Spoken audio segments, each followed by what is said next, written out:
بسم اللہ الرحمن الرحیم۔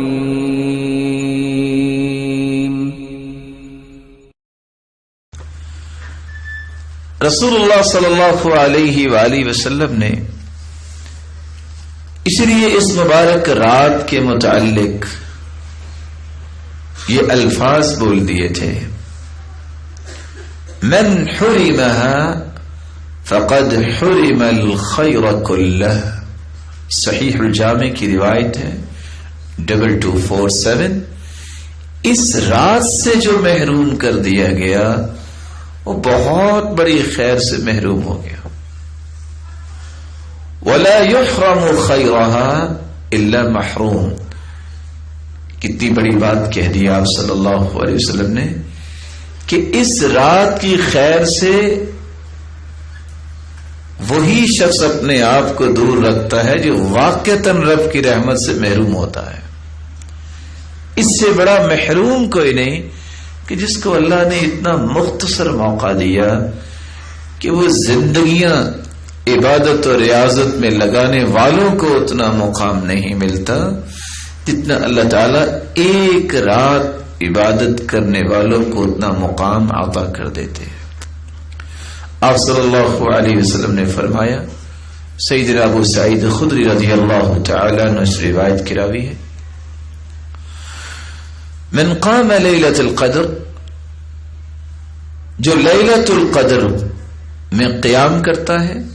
اور دوسری روایت میں فرمایا، اتاکم شہر رمضان شہر مبارک، رمضان کا مہینہ آیا ہے اور یہ برکتوں والا مہینہ ہے۔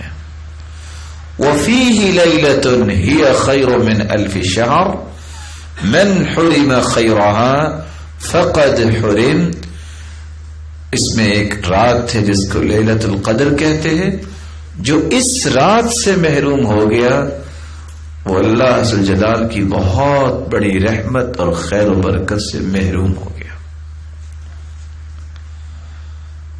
رسول اللہ صلی اللہ علیہ وآلہ وسلم کا فرمان ہے، سلسلہ صحیحہ کی روایت ہے 2205، کہ اس رات میں اللہ تعالی کی رحمت کا نزول تو ہوتا ہے، کتنے فرشتے جو ہیں وہ اس رات آسمان سے زمین پر اترتے ہیں۔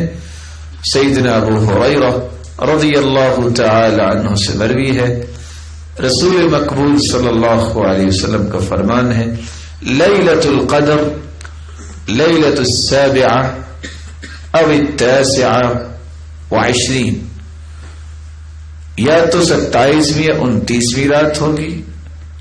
وَإِنَّ الْمَلَائِكَةَ تِلْكَ اللَّيْلَةَ أَكْثَرُ مِنَ الْأَرْضِ أَكْثَرُ فِي الْأَرْضِ مِنْ عَدَدِ الْحُصَاةِ، زمین میں اتنی کنکریاں نہیں ہیں، اتنے ذرات نہیں ہیں جتنے رب تعالی کے نورانی فرشتے اس رات کو آسمان سے زمین پہ اترتے ہیں۔